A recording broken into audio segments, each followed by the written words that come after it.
now listening to the Gabba Gabba Hunt Talks podcast, where we bring you conversations with people connected to the Carolinas underground music scene.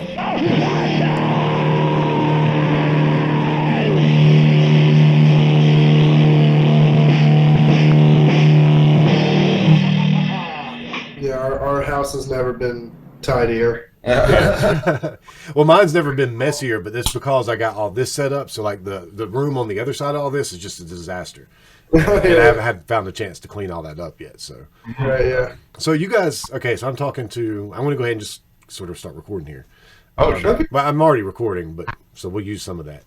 But I'm talking to the band Wilma, or at least 2/3 of the band Wilma. Yes, sir. And you guys are brothers, correct? Yeah, you got it. Yeah, I knew that. But go ahead and introduce yourselves. Go ahead. All right, sure. Yeah, no, I'm Vicky Leone. I'm the I'm the bassist, and I do some backup vocals. Co-vocals. I am Matthew Leone. I'm the lead guitarist and other co-vocalist. And we're missing our drummer, DJ Buchanan. Missing our drummer, yeah, our boy. Yeah, he's such a good drummer too. But hey, I don't want to. Oh, dude, he's a nutcase. No. He's completely. He's an anomaly. He's a blessing. The thing that I'm just so thankful for about him is, like, not only is he okay. So, like, the first time I met him, he was instantly, like, goofy and sarcastic, and I was like, yeah, this is my guy. This is absolutely my person here. But how quickly he could catch on to songs that he just heard 10 seconds ago. Yeah. Like, I'd show him, okay, this is a song that we're going to practice. And he'd be like, yeah, okay, and listen to it once. And then, like, when we practice it, it's like he's been playing it for decades. Yeah, and he has some complex, completely crazy drum line for everything. Nothing, his drum lines can't be recreated. They're terrifying. I know. I once said when we were recording our song, Rod, I was like, you know what? If I had to choose death or trying to do your drum part and practicing for years to try to get it right, I would die. I would rather die. I would take the bullet. I would absolutely jump off that cliff. Yeah. So is this the first band that you guys have had, either together or separately, or have you played in bands before? I know you've got, we'll talk about your background a little bit in a minute, but so I know you probably got started a little earlier because your dad's involved in music. So our dad? Or no, is it your uncle? Uncle. I'm sorry. I got that confused. No problem at all. Yeah, Uncle Tony. Yeah, he's our man. He's our go-to. He's our wise man. Yeah, he was our gateway into this whole thing. This is our first very serious project. I, in high school, had the most killer band with my best friend called Faces of Society, and Matthew and Matthew joined in. I'm out of my school. I guess I'll call this place home.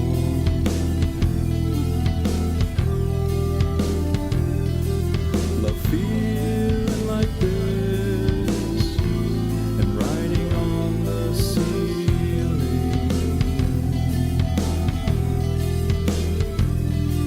You swim through my ears.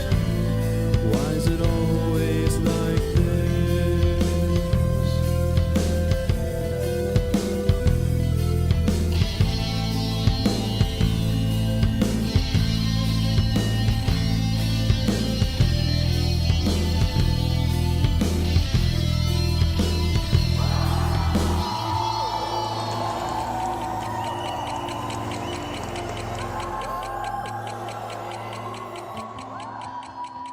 Matthew joined in as the guitarist, and we did an out-of-pocket tour, oh my god, of the Northeast, and it was amazing. We went absolutely broke. We played to 3 people total, max, and it was a magical experience. But that was our only, like, live play background, but it was, so different. Like, this is our first real project. This is our first serious thing. Like, the other...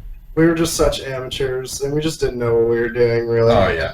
And now we've had so much time to practice and refine our skills. Oh, and also be in the environment of other musicians that are doing this. Because where we came from, Virginia, Nobody. The music scene is garbage. Yeah. And whatever music scene it is, it's SoundCloud rappers. Nobody is doing Yeah. anything like live Yeah, playing yeah. instrumentation, and you can't learn anything, and you can't network. Yeah. So we came down here. We moved down here together because we're like, wow, this is a Yeah. music scene. Yeah, we go. Yeah. And, Mhm. yeah, because there's so many. The thing was like, not only are there so many bands, but like there are also so many young bands. Yeah. And we're like, Well, they're all over the place. so oh yeah, no, yeah, of course. But like there are so many kids like our age that listen to the music that we do as well. Right, and they're It's going so through the crazy. same thing.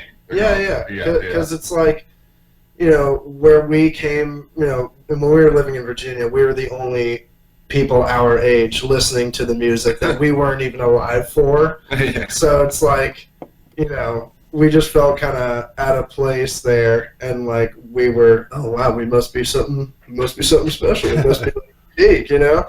But then we come down here and we're like, okay, yeah, we're just normal. We're normal Joes. We love it down here. So There's yeah. a lot of great bands in the area, and like you said, there's a lot of good young talent in the area too, and I love that about this scene, and I hope that just grows and continues to get better. mhm. Oh, yeah, it's absolutely. super hopeful. So what Yeah. kind of music would you say that band played? That you played in that band? Oh my god, You I said have it was no diff- you idea. said it was totally different. But it was definitely metal because it was harder. Yeah. But our the way we wrote songs was very interesting. It was like my friend and I. He was in the he is in the military, and we wrote a lot of our songs over Skype actually because he would PCS to completely different areas, and then we met up and would maybe practice once. Literally, it was like a blue moon thing, and it was a beautiful ritual, and it was lovely. And we have a bunch of crazy demos that are just zany and like totally. They're eclectic and interesting, but they don't translate live, right? Yeah. Without maybe a lot of professional help, which we didn't have. So we just gave it our best go, and it was interesting. Yeah. It was interesting. There's a funny we made a documentary of it. We made a documentary. If you look up Faces of Society documentary, you'll find it, and yeah. you'll see what I'm talking about. Yeah, it's entertaining. Yeah, and Matthew with short hair. Yes. And that was the first time I did my mohawk ever. Okay. So yeah. So that's I'll look that up. yeah, for sure. I first heard about Wilma, I guess, sometime in the past year. You guys are a fairly new band, correct? Oh yeah. Yeah, we just started. When we moved down here. So okay, yeah, there was a whole like process kind of. Okay, so when I was 15, I wrote that song "Alien" that we released, that single.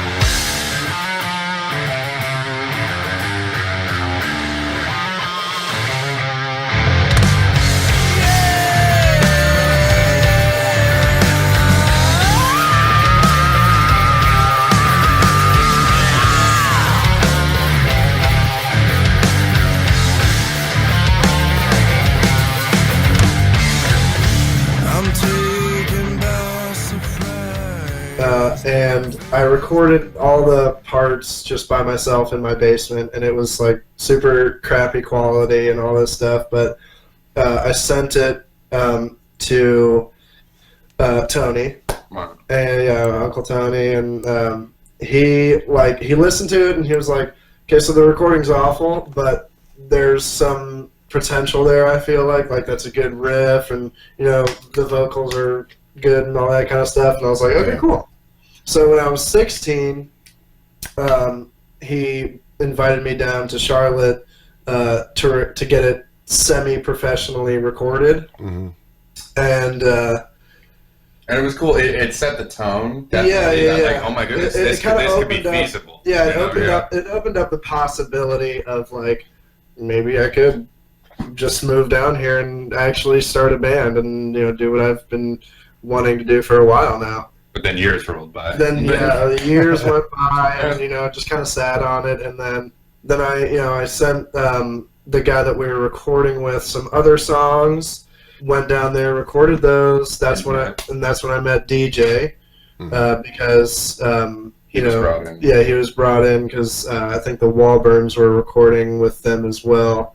met DJ, had our first rehearsal down there. I went down there, or I came down here like a couple years ago or a year ago or something. Rehearsed with DJ, and it was awesome. Like, well, actually, Vicky was here. He moved back up to Virginia from Florida. I, threw out the idea of like, hey, why don't you move to Charlotte with me and be the bassist in my band? Even though like he had never really played bass at all. Yeah. I was just like, I just want you to be a part of this with me, because I knew that our voices, went so well together, because we've been singing together since we could sing. So I knew that aspect of it would work out, and I knew how like amazingly talented he was. So I was like, you can learn bass, you can do it. Yeah. And I was thinking like, oh yeah, you can learn bass and just like do some like do do do do do do do do do do do do do like just basic stuff. And he was like, oh, so I came up with this cool bass line to Alien, and it's like, and it's like something. And I was like, whoa, dude. I saw it as a mission because we're a three-piece, and he still wanted a solo. And originally, he had written the song with a rhythm guitar, and we didn't have a rhythm guitar. So I'm like, okay, shit. Well, I want to try to make up for it. Yeah. I want to try to make up for the dead space with extra bass notes. So I would just kind of practice for hours on end to try to make it a little bit more intricate. Yeah, and the thing, and like my thought process behind that was like, I thought about, it'd be cool to have two guitars, sound extra heavy and all that stuff. But like some of my favorite bands have only one guitar. So like Pantera, you don't need another guitar. Yeah. Van Halen, Rage, Alice in Chains, and like all those bands, they sounded extremely heavy and just had the one guitar. I'm like, it can be done. So really the band started, with us moving down here. Yeah, the band started with us moving down here, and we did that in August of last year. Yeah. So we've been on the circuit, or in the circuit for like months, like not even a whole year. Yeah, it's not been that long at all. I knew that. And since you've been down here, you've already recorded with Brandon Hamby. How many songs? And you're getting ready to release that this Friday. I guess it'll be released today, because I'm going to put the episode out the same day you release this. Perfect. Yeah. Now, how many songs did you record for this release? It's 7 in total. 7 songs. Okay, good. Oh wait, this release. Oh, okay. Well, so today Yeah. we're releasing Yeah. just a single of Rot, The single, Okay. right? Yeah. and at a later date to be. We're releasing an We're entire gonna album, release the entire album, which is a total of 7 songs. Okay. Yeah, but this song we were very much sure we were gonna like make this the title of the album, because this is our favorite song. Yeah, I think of the it's entire so much fun. It's album. so awesome. And our uncle, of course, the wise man. We had a huddle up, and he's like, "Look, you have got to show your best stuff as a single." Yeah. To rope people in. Yeah, I guess. exactly. Yeah. And this So- song it's seriously, it really is. It's an excellent song. It's really good.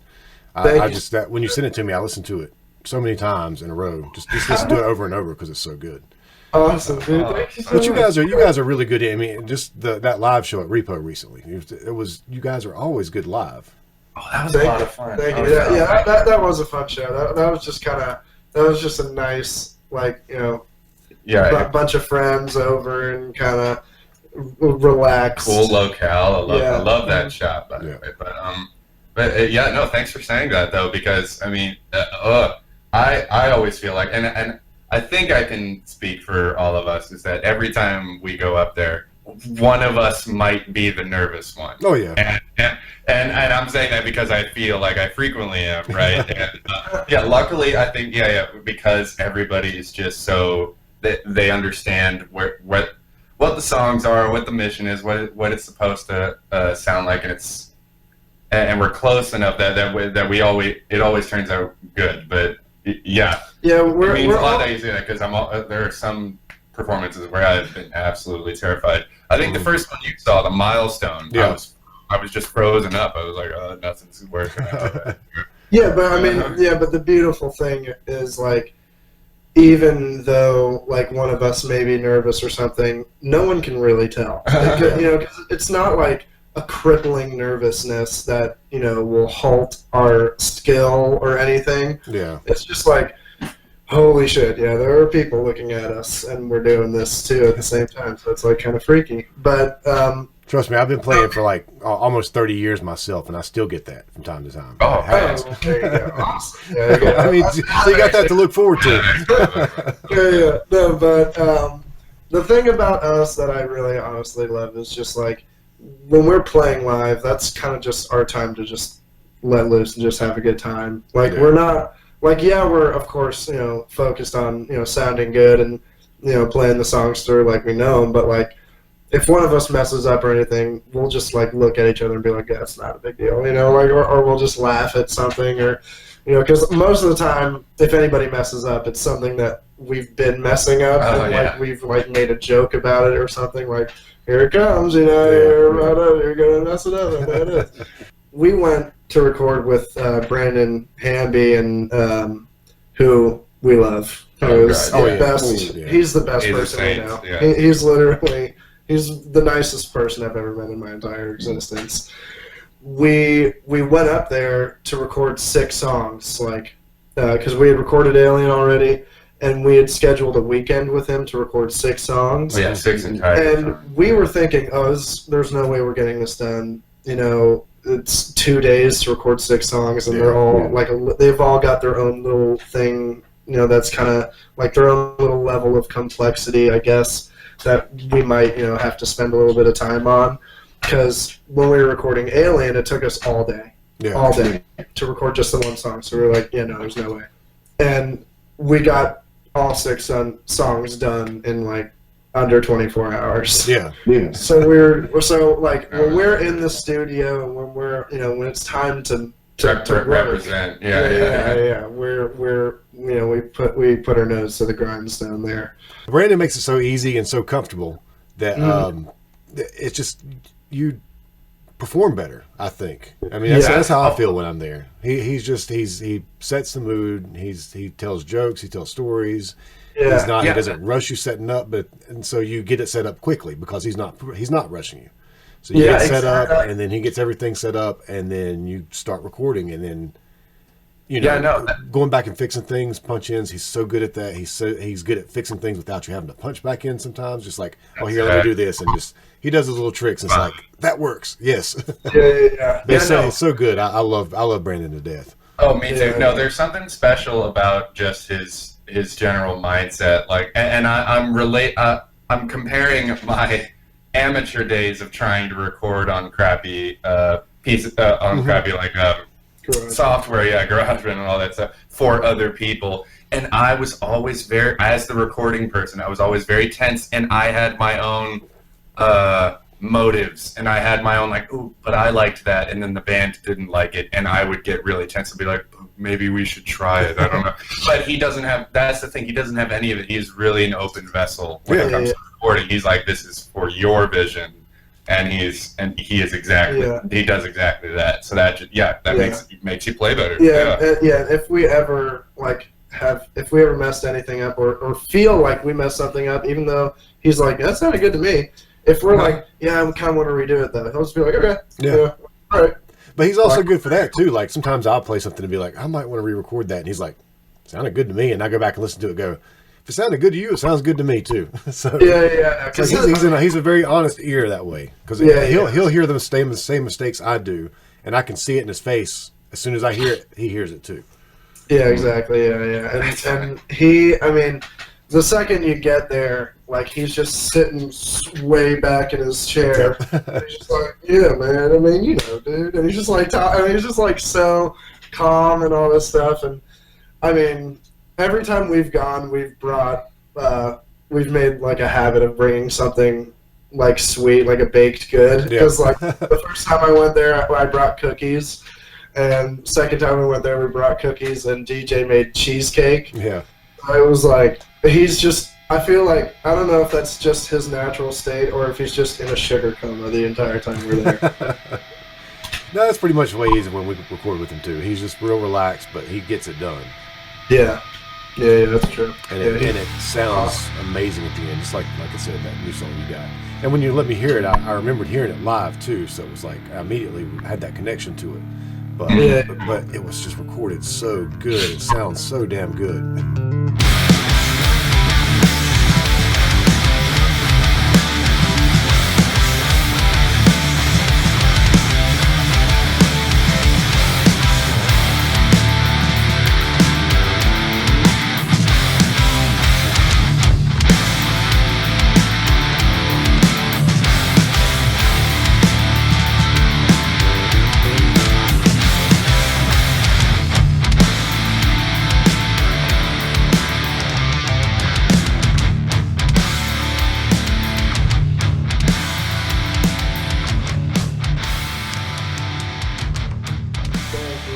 Yeah, no, we were surprised with, like, I mean, just the quality, and like he told me he was, while he was recording it, he was kind of listening to the newest Tool album as well, because that album, I mean, whether you like it or not, the mixing, like the quality of it is top tier. Like it's one of the clearest albums ever made. So he was just kind of like taking notes from that album and like, oh, okay, I'll make the drums, a little bit this and that, and it like totally translated. I mean, it sounded great, and we were just kind of blown away by. I mean, yeah, we were terrified of that song going in too, because it's long. It's one of our longer songs. It's got kind of weird time signatures, but it is the wizardry, the technical wizardry that Brandon has totally pulled it together and made it a sophisticated song. Because you can whip anything together live because you're like looking at each other. No, this part.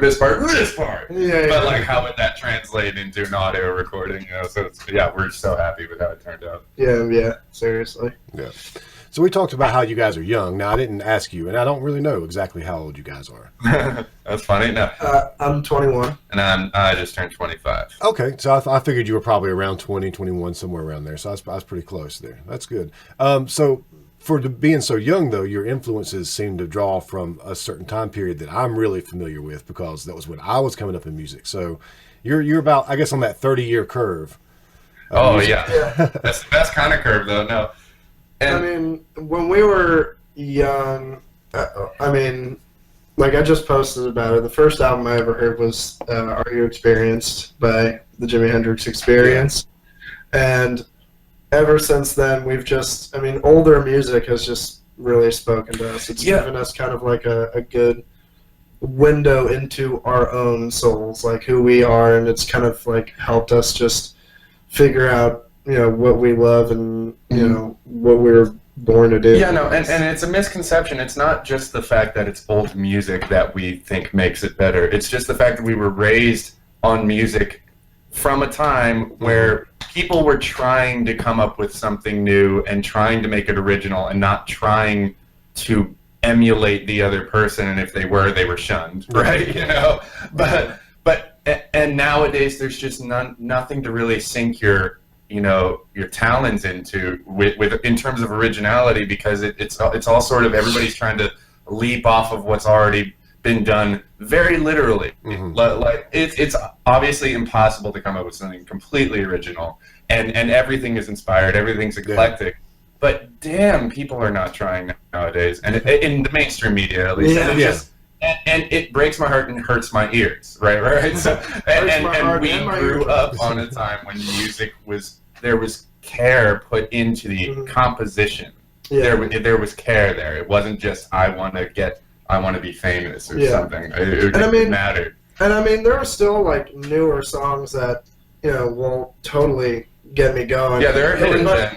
But there are things that I, like my favorite things in a song are, number one, the lyrics. That's why I, aside from how awful his voice is, love Bob Dylan. Because like listening to him, it's like, it's assault and battery. Like, it's the worst thing ever. But his lyrics... I agree. But his lyrics are beautiful. Like, he's a poet, you know what I mean?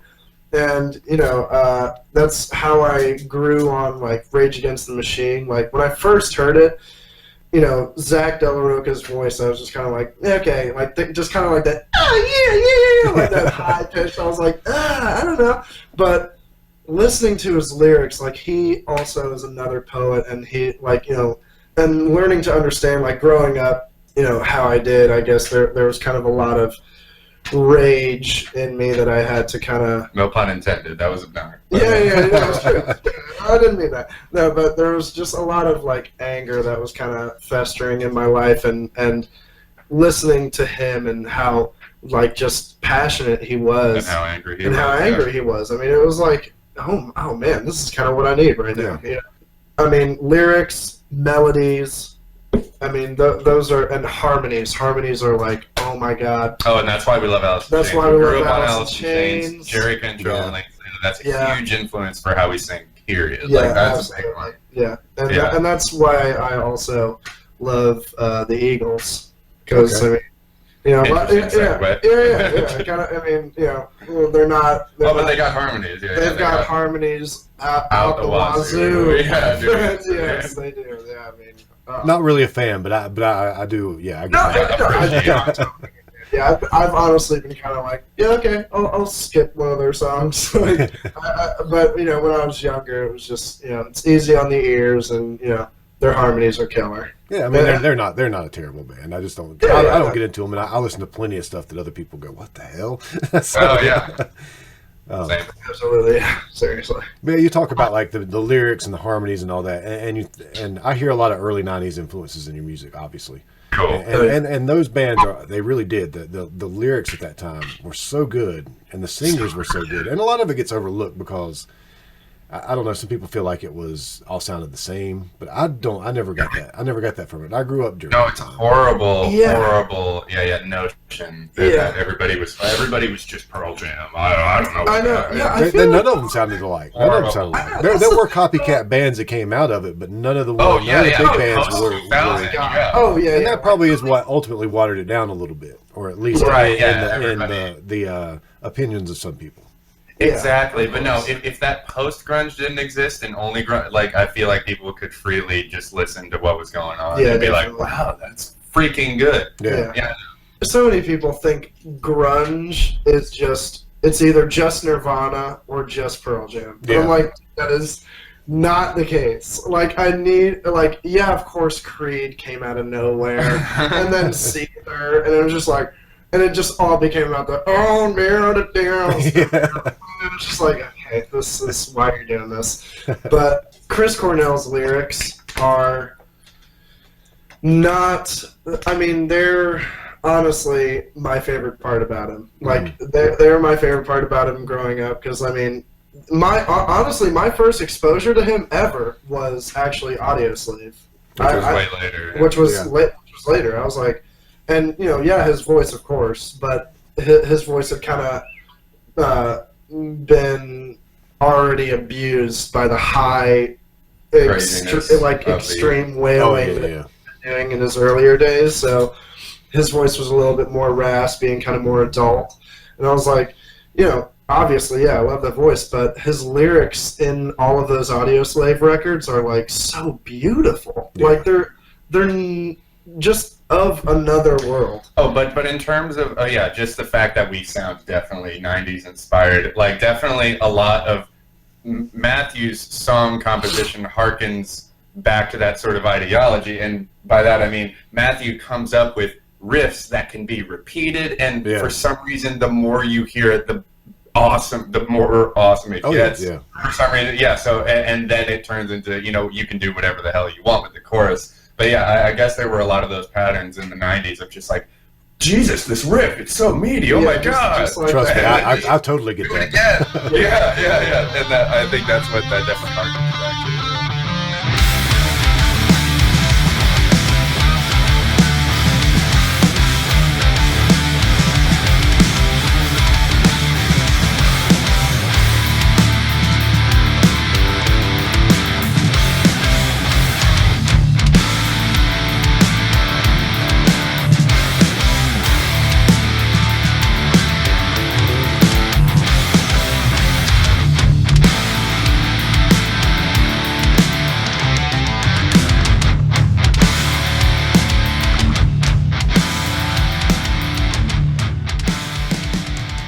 Like we've got on this upcoming record, we've got.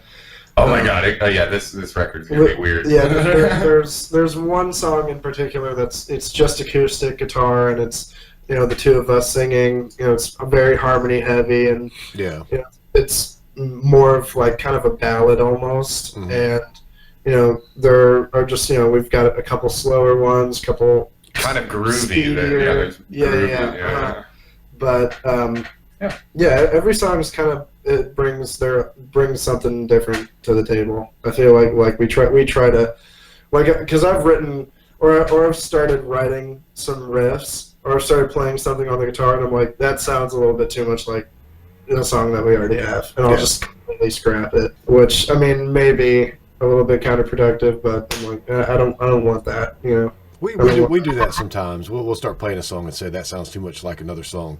Yeah, Sometimes yeah, it evolves to where it doesn't sound enough like it, but we have to make sure it's separated from certain songs in the set list. Right. Just so it doesn't sound too samey for a while, right? Yeah. You can't play that right after Those math songs. We'll play them in practice and be like, wait a minute, those two had the same drum beat. We got to split those up. Yeah. Hey, dude, that song was That's like so 13 funny. minutes long. No, they're different songs. Yeah. So, So you're just releasing the one song on Friday. When do you plan to release the rest of it, or is it dependent on when all this is over with? Oh, it might be dependent on. To be honest, we have not come up with a confirmed date.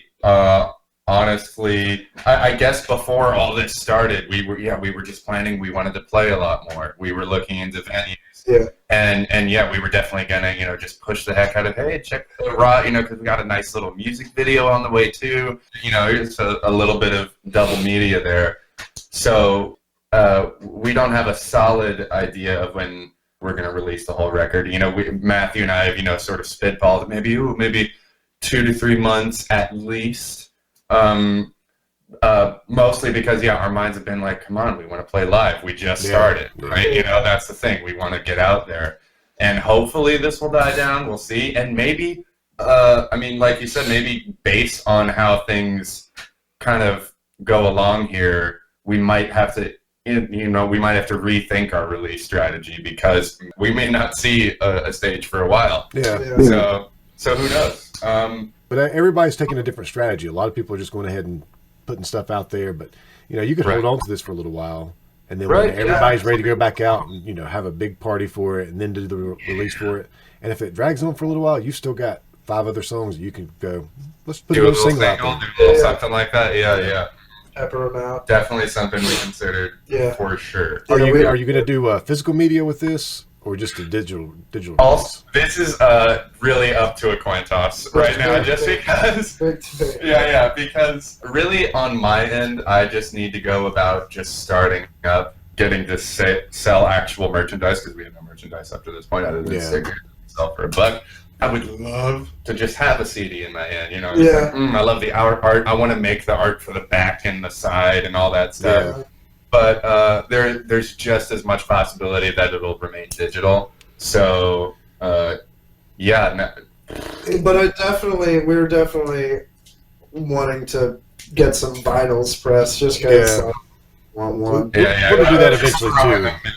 Yeah. It's just it's real expensive now. I guess like with CDs. So I guess most bands these days probably just put them out for themselves, because they're hard to sell. People will buy them, but it's not like people are going to buy a lot of them.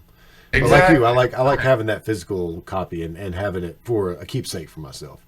Exactly. But we've done that in the past by just doing them ourselves, buying CDs, buying a spindle of CDs, burning 25 at a time, printing the covers and everything. And it's not like having it made by somebody else.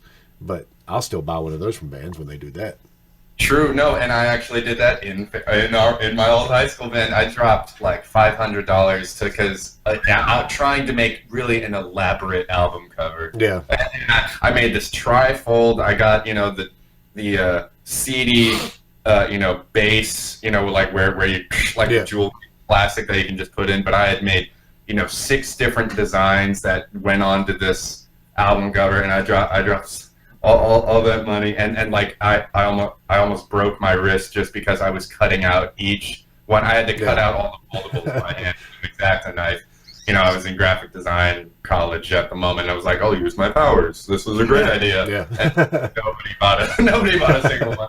But also we did, what was that? 3 people that was what we performed in front of, so I didn't have a fighting chance anyway.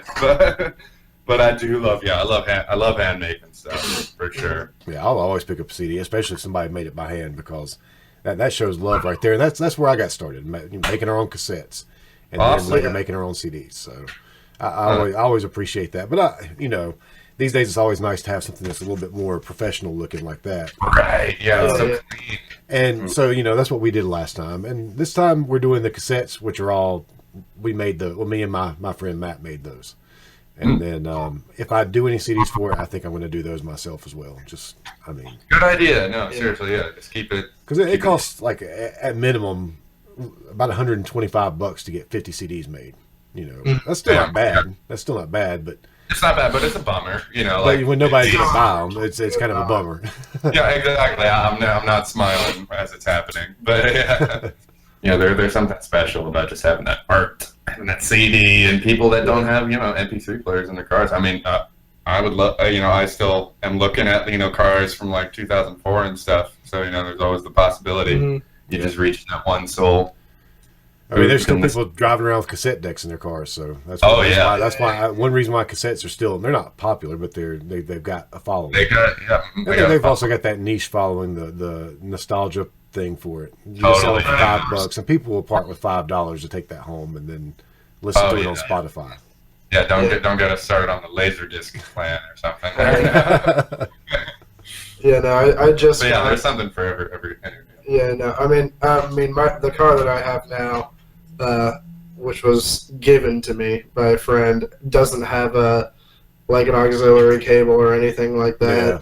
I have to have discs, and the only discs that I've been spinning in there have been like just, you know, the usuals like Tool, Soundgarden, Pantera, and maybe a little Temptations and ABBA in there, you know, spice some things up. Yeah. So I was like, you know, when we release this album, I'm definitely going to need a disc of that so that I can listen to it too. You can just burn it onto a disc and put it in your car player. Yeah, of course. Where will people be able to find the song? It'll be on Spotify and. Oh yeah, it'll be on Spotify. Music. It'll be on iTunes. It'll be on absolutely everything other than SoundCloud. I would have to do that manually, I think. But are you going to have it available to download anywhere, like Bandcamp or?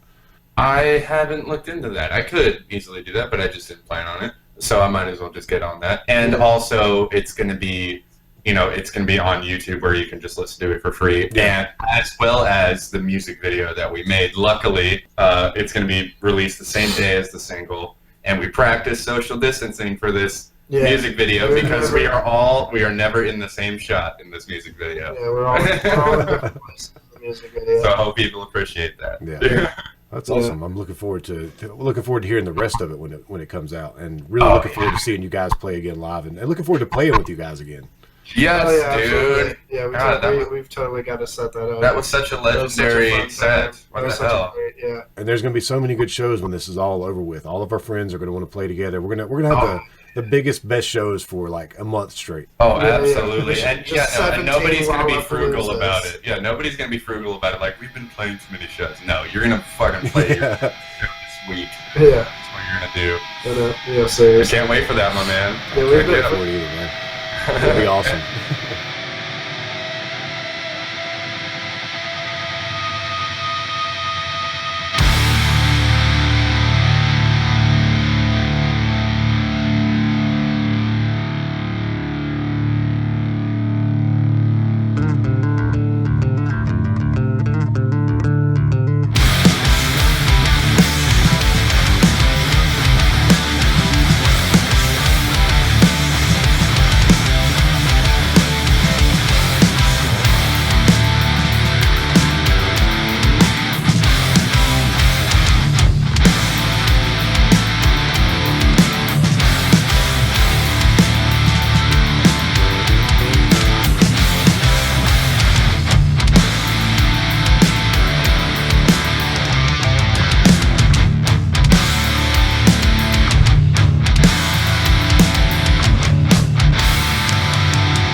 get all your allies away.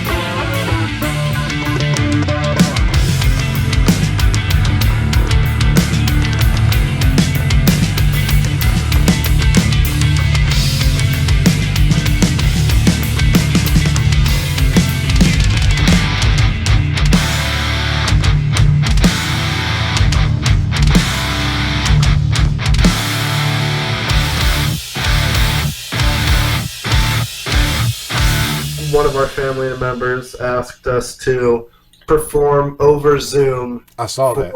Oh god. Yeah. And, like, we were like, oh yes! Oh, it's Like, so we were good. just so, like, rocking and rolling, like, oh my god, we're Got so the fix, excited. got the Yeah, fix. we had the nerves going too, like, we were on stage, we were like, yes. Yeah, I haven't picked up a guitar yet, but I figure it's coming at some point. I'm going to pick it Oh up. yeah, Yeah, come on. Because I've been yeah. working on some things. I might want to show them off at some point. Ooh yeah. Oh yeah. Nice. I'll be down. Sweeps. Absolutely. Woo! Not quite like that. Yeah. It's a new look to Van Huskins. This has been a Gabba Gabba Hunt Media Production.